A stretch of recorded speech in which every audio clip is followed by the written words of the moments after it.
अभय राव ने हाथ हिलाते हुए कहा, यह वैसा नहीं है जैसा तुम सोच रहे हो। मैं सिर्फ ऐसे बच्चों की तलाश कर रहा हूं जो राक्षसी देव परिवर्तन वंश को जागृत नहीं कर पाए हैं और जिनके माता पिता पूरी तरह से इंसान हैं, ताकि वे इसे आजमा सकें। मैं देखना चाहता हूं कि क्या वे उस तरह की आध्यात्मिक ऊर्जा उत्पन्न कर सकते हैं जैसा तुमने कहा था कि तुम्हारी रहस्यमय स्वर्ग तकनीक द्वारा बुनियादी साधना के माध्यम से उत्पन्न की गई थी। अगर वे ये ऊर्जा उत्पन्न कर सकते हैं तो यह साबित होगा कि हम इंसान इस तकनीक का अभ्यास कर सकते हैं। अगर नहीं तो रहस्यमय स्वर्ग तकनीक का महत्व उतना महान नहीं होगा। बाद में मैं उन इंसानों के साथ प्रयास करूंगा जिनका रक्तदान राक्षसी है। तेजस ने सिर हिलाया। मुझे लगता है कि ऐसा करने की कोशिश करना ठीक रहेगा। उन्होंने इस मुद्दे पर पहले भी विचार किया था। राज परिवार के 3 भाइयों और हिमांशी को रहस्यमय स्वर्ग रिकॉर्ड से कुछ क्षमताओं का अभ्यास करवाया था। इससे पहले ही उन्हें पता चल गया था कि वे रहस्यमय स्वर्ग तकनीक की साधना नहीं कर सकते थे, संभवतः विंड वुल्फ वंश के कारण। उन्होंने कुछ यादृच्छिक मनुष्यों को नहीं खोजा था और उन्हें इसे आजमाने के लिए नहीं कह सकते थे। इसलिए अभय राव के लिए इसे आजमाना एक अच्छा कदम था। अभय राव ने कहा, मेरी रक्त शक्ति को खाकर देखो। बोलते समय उन्होंने अपना दाहिना हाथ तेजस की ओर बढ़ाया। तेजस समझ गया कि यह अभय राव का तरीका था, यह दिखाने का कि दूसरों को बिना बताए कैसे भोजन करना चाहिए।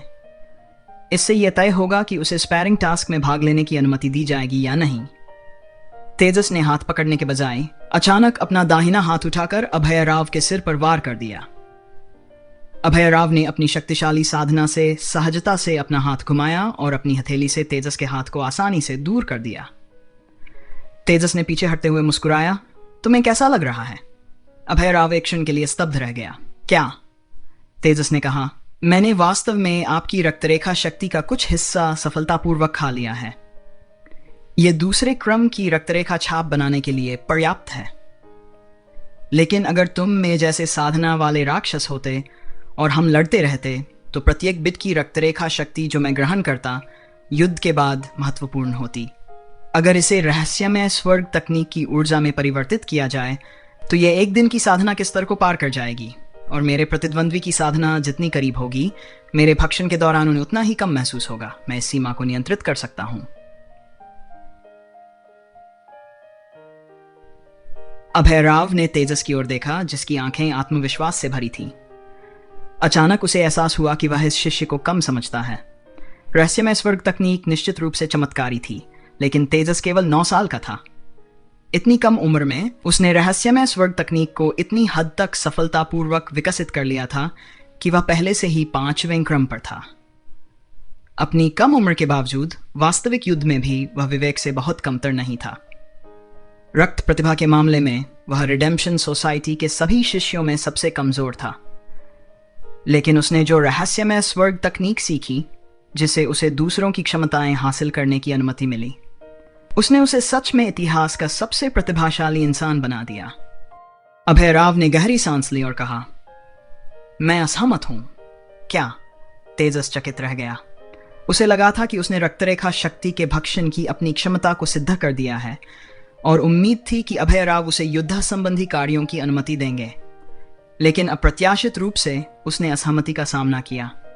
अभय राव ने गंभीरता से कहा, तुम अपनी योग्यताएं लगातार साबित करते रहते हो और रिडेम्पशन सोसाइटी के लिए तुम बहुत मूल्यवान हो। तुम्हारी रहस्यमय स्वर्ग तकनीक की क्षमता के साथ मुझे तुम्हें उच्च सुरक्षा प्रदान करनी चाहिए। इसी कारण से मैं तुम्हें आग्रह करता हूं कि तुम अदृश्य रहो। अभी के लिए तुम युद्ध संबंधी कार्य नहीं कर सकते। जब तक तुम 6थे क्रम तक नहीं पहुंच जाते तब तक प्रतीक्षा करो। 6थे क्रम तक पहुंचने के बाद मुझे विश्वास है कि तुम्हारा नियंत्रण और बेहतर हो जाएगा। तुम तब तक बड़े भी हो जाओगे, इसलिए जब तुम युद्ध संबंधी कार्य चुनोगे तो तुम विशिष्ट नहीं दिखोगे। तुम अभी केवल 9 साल के हो और तुम बहुत छोटे और दुबले हो। अगर तुम काली अकादमी में युद्ध में अच्छा प्रदर्शन करते हो तो क्या तुम सच में सोचते हो कि राक्षसों का ध्यान नहीं जाएगा? हमारे शहर पर पहले से ही राक्षस जाति की निगाहें हैं और अकादमी को स्थानांतरित भी करना पड़ सकता है, इसलिए कृपया कम प्रोफाइल रखें। तेजस समझ गया कि अभय राव का इरादा उसकी सुरक्षा सुनिश्चित करना था, लेकिन वह निराश होने से खुद को नहीं रोक सका। अकादमी में स्पैरिंग निश्चित रूप से उसके लिए सैदना का सबसे उपयुक्त तरीका था, लेकिन मेयर की असहमति के कारण उसके पास कोई और विकल्प नहीं था। मास्टर, बाकी कार्य क्या होंगे? क्या मैं उन्हें ले सकता हूं? तेजस ने पूछा। अभयराव ने पूछा, क्या तुम्हें पैसों की इतनी जरूरत है? तेजस ने कटु मुस्कान के साथ उत्तर दिया, मैं और क्या कर सकता हूं मालिक, मेरे पास तो एक पैसा भी नहीं है। अभयराव ने अपना हाथ उठाया और एक छोटा थैला उसकी ओर उछाला। ये 100 दानव कठोर सिक्के हैं, इन्हें अभी उपयोग करो। इसे अपने स्वामी की ओर से एक स्वागत योग्य उपहार मानो। इसके बारे में दूसरों को मत बताना। जहां तक कार्यों की बात है, तुम युद्ध के प्रकारों को छोड़कर कोई भी कार्य कर सकते हो, लेकिन तुम्हें अपनी सुरक्षा को प्राथमिकता देनी चाहिए। जब तुम किसी कार्य पर जाते हो तो तुम्हारे साथ कम से कम 2 अन्य लोग होने चाहिए। ठीक है। तेजस ने राक्षसों के सिक्कों का थैला लेते हुए सहमति जताई। अपने मालिक के साथ औपचारिकता की कोई जरूरत नहीं थी। अभयराव ने बेबसी से अपना सिर हिलाया और तेजस की ओर देखते हुए उसकी नजर नरम पड़ गई। तेजस के प्रति उसकी भावनाएं इस समय काफी जटिल थीं। तेजस के आगमन से पहले अभयराव ने बिमल राव से एक छात्र के बारे में सुना था जो वायु तत्व पर विशेष नियंत्रण रखता था और 9 वर्ष की आयु में 4थे क्रम तक साधना कर चुका था। यह छात्र पवन भेड़िया वंश के उत्परिवर्तन का संभावित उदाहरण था। हालांकि इस स्तर का छात्र विशेष ध्यान के लायक नहीं था, लेकिन जब तेजस आया तो उसकी नियमित बातचीत और परीक्षण ने अभयराव को चकित कर दिया। तेजस की वास्तविक क्षमताएं और संभावनाएं उसकी उम्मीदों से कहीं अधिक थीं। क्या होगा अगर आप मेरी वंश शक्ति में से थोड़ा और ले लें? आप क्या सोचते हैं? अभयराव ने पूछा। तेजस ने उत्तर दिया, यह निश्चित रूप से मेरी साधना के लिए सहायक होगा, लेकिन इससे आपकी रक्तरेखा शक्ति भी कम हो जाएगी और आपको ठीक होने में समय लगेगा। इसके अलावा मैं बहुत अधिक अवशोषित नहीं कर सकता। अगर मैं ऐसा करूंगा तो यह वास्तव में आपके मूल रक्तरेखा सार को नुकसान पहुंचाएगा। अगर तुम्हें इसकी आवश्यकता हो तो मुझे बताना, अभयराव ने कहा। तेजस ने सिर झुकाया और व्यंग्यात्मक लहजे में कहा, अब इसके लिए कोई जगह नहीं है। अभयराव के जाने के बाद तेजस विवेक के पास वापस लौट आया। दोपहर की कक्षाएं जारी थीं और एक और व्यावहारिक युद्ध पाठ का समय आ गया था।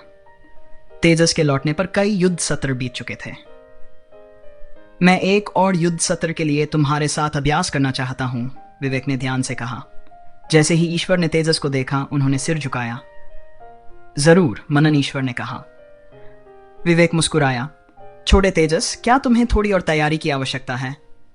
तेजस ने व्यंग्यात्मक लहजे में कहा। वरिष्ठ भाई, क्या आप यहां सिर्फ बदला लेने आए हैं? विवेक हंसा। अगर मैं ऐसा न करूं तो यह अजीब होगा। चलो, अगर तुम जीत गए तो मैं तुम्हें 5 दानव हार्ड सिक्के दूंगा। तेजस ने चकित होकर कहा, आप पैसे दांव पर लगा सकते हैं। विवेक ने कहा, नहीं, यह जुआ नहीं है। अगर तुम जीतते हो तो मैं तुमसे और भी बहुत कुछ सीख सकता हूं। तो फिर क्या यह एक धन्यवाद उपहार है? विवेक की बात सुनकर वहां मौजूद अन्य छात्र हंसी रोक नहीं सके। विवेक ने उनकी ओर देखा और कहा, अरे हंसो मत, यह वास्तव में एक तरह से भुगतान है। पिछले कुछ दिनों में मैंने तेजस के साथ जिन चीजों पर चर्चा की, उनसे मुझे बहुत मदद मिली है।